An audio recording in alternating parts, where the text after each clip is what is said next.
Dragon Was Terrible by Kelly DiPuccio, pictures by Greg Pizzoli. Dragon was terrible.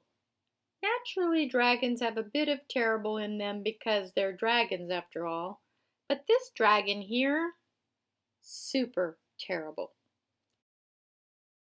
He stomped on flowers, he played tricks on the guards, and he spit on cupcakes. Who does that? Dragons, that's who. That's not all. He scribbled in books. He threw sand. And he took candy from baby unicorns. Honestly, that's terrible. The king had had enough. Enough, he said. And he posted this sign. Brave knights, whoever shall tame the terrible dragon shall be rewarded with a gift. It shall be a nice gift. Ye shall like it. His Royal Majesty the King. Dragon wrote, Dragon was here. Knights lined up to show off their dragon taming skills. They all failed miserably, and Dragon just grew more terrible. He chased fuzzy yellow ducklings around the moat. He TP'd the castle. And he burned every last royal marshmallow to a blackened crisp.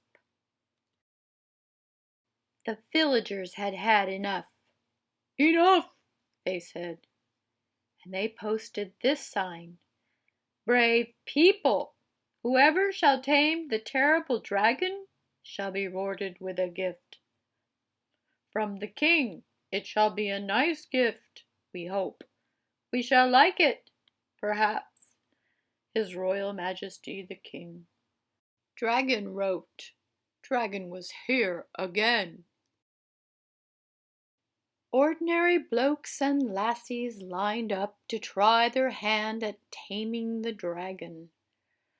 They all failed, embarrassingly so. And just when you thought it wasn't possible, Dragon grew even more terrible. He popped birthday balloons. He drew funny faces on the drawbridge. And he burped in church loudly. Honestly, that's terrible and rude.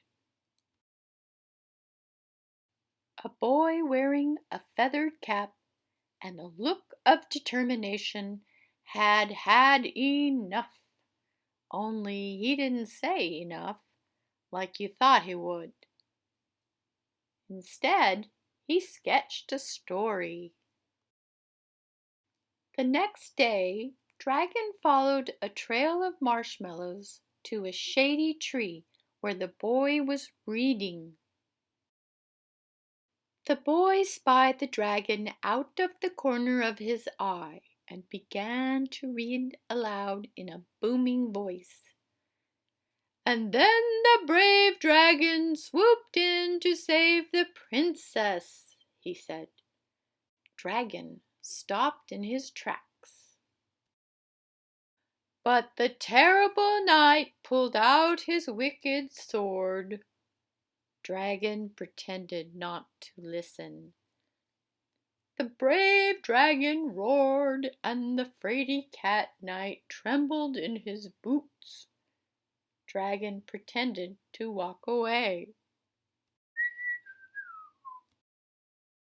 A crowd began to gather, and Dragon took cover in a tree.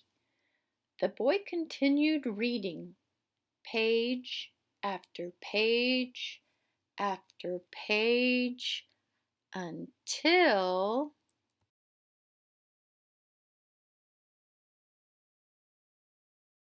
snap! Crash! Dragon landed on the ground with a terrible thud. The crowd gasped. The dragon roared. The clever boy didn't flinch.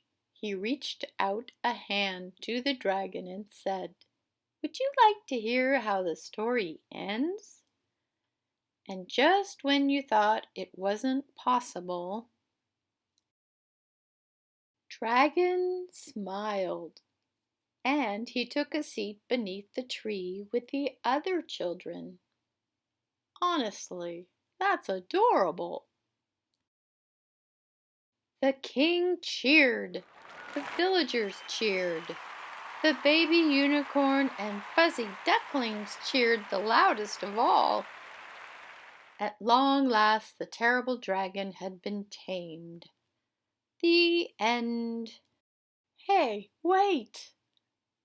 What about the reward? Oh, yes, that.